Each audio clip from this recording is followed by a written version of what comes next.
And good evening from the GOP convention in St. Paul. Mother Nature tossed this gathering a curveball when a hurricane made landfall at one end of the Mississippi, just as this party was gathering at the northern end. John McCain had already tossed his party a curve with his VP pick, the governor of Alaska, Sarah Palin. Tonight we hear from her. All day long, this party has tossed out accusations that the coverage is somehow sexist, elitist, old school, wrongly judging the first female GOP vice presidential nominee who is decidedly not a part of the so-called old boy political network.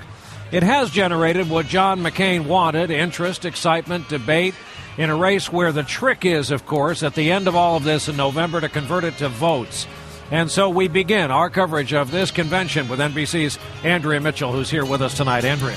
Good evening, Brian. Well, as Sarah Palin prepared to introduce herself to America, the McCain campaign went on the attack today against the media for its coverage of the vice presidential nominee. The Palins and the McCains, two families now joined together as John McCain arrived in the convention city. On hand, all the children, including 17-year-old Bristol Palin and her boyfriend, Levi Johnston. A top McCain aide tells NBC News when McCain went over to the young couple, he told Bristol he is sorry for the media exposure she's experiencing because of her pregnancy and told them they'd get through it. The media glare is white hot as Sarah Palin tested the stage where she will give the speech of her life.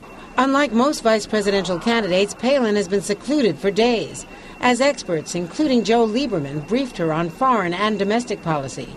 And Laura Bush and Cindy McCain offered pointers in handling the barrage of publicity.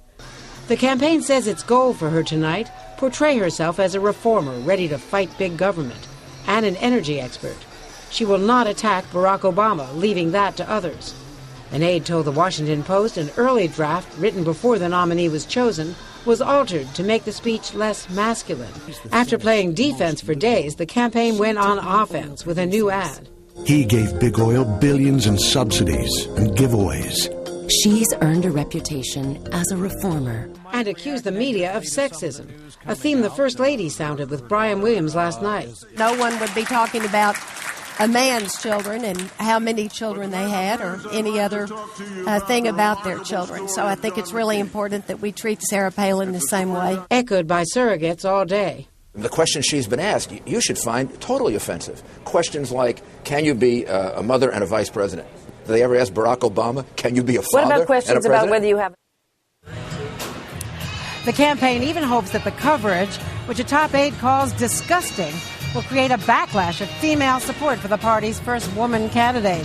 But during the Democratic primaries, Palin called Hillary Clinton's complaints about her coverage a perceived whine. Brian? You'll be on the floor for all of it tonight. Andrea Mitchell, who'll be here with us. Thanks.